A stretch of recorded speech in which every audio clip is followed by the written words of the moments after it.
Hey, good afternoon, everybody. It is December 16th, 2022. We are in the New Testament, and we are in the book of Revelation, and we're going to read chapter 6 today. Okay, now, in John's apocalyptic vision, apocalypse, it comes from the style that this is being written in, but we see all these visions, and we see all these symbols, and magnificent visions of things. Main thing to keep in mind is this is like an epic. I keep saying, think about an epic fantasy novel. Maybe if you've read some of those, like Lord of the Rings or Wheel of Time or even Harry Potter, where you're seeing this big giant battle at the end of the forces of good versus the forces of evil, and you're seeing flashes and lightning and thunder and peals and magnificent creatures running all around.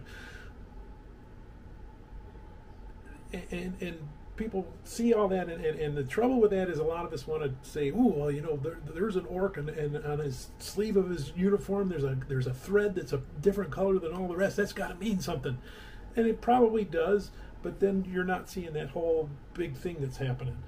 So we're just concentrating on the whole big thing that's happening here in chapter 6. Well, let's see, where has John gotten us at this point? This is his second vision that Jesus gave him. It started just a vision of heaven and just the magnificence of it, so overwhelming, and all these sounds and sights, and we got power and calm and joy and peace and just everything flooding John from the spiritual realm, which would have overwhelmed him. That's why it's a vision, because he couldn't handle the real thing, and then he's trying to describe it to us who didn't even see it in terms that we can understand. So that's why we see all these symbols and things. In that day in the life of heaven, we started seeing the scroll, and we realized that, hey, that's the scroll that ends the world, and there's only one person that can open it. And Jesus, as the Lamb, triumphant Lamb, came in, and we realized he's getting ready to open that scroll, and that's where we are now. He's going to start taking off the seals on this scroll, and we see horsemen and things like that. And do the horsemen mean something? Probably. The colors of their horses mean things, yes. But like I said, we're just going to look at that big thing of ooh, there goes the first seal. Oh, something powerful is happening. Ooh, there goes the second seal. Something even more powerful is happening. Oh, 3, 4, 5, and the sixth seal. And oh, we can feel that tension in the air because that seventh seal is getting ready to be opened, and then it's all over.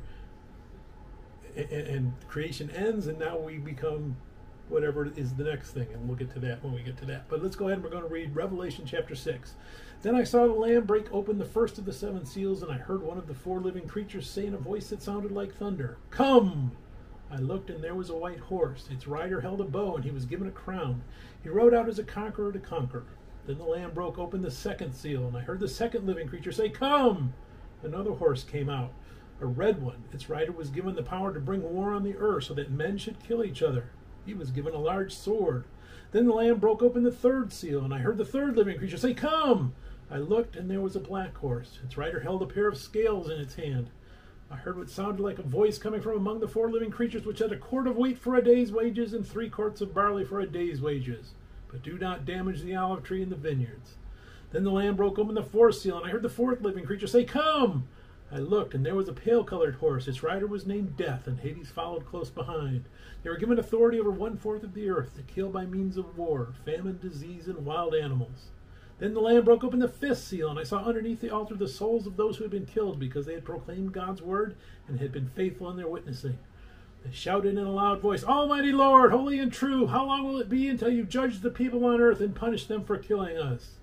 Each of them was given a white robe, and they were told to rest a little while longer, until the complete number of their fellow servants and brothers were killed as they had been. And I saw the Lamb break open the 6th seal. There was a violent earthquake, and the sun became black like horse black cloth, and the moon turned completely red like blood. The stars fell down to the earth like unripe flags falling from the tree when a strong wind shakes it. The sky disappeared like a scroll being rolled up, and every mountain and island was moved from its place. Then the kings of the earth and the rulers and the military chiefs, the rich and the powerful, and all other men, slave and free, hid themselves in caves and under rocks on the mountains. They called out to the mountains and to the rocks, "Fall on us and hide us from the eyes of the one who sits on the throne and from the anger of the Lamb. The terrible day of their anger is here, and who can stand up against them?" May God bless the reading of his word. May God bless you. Bye.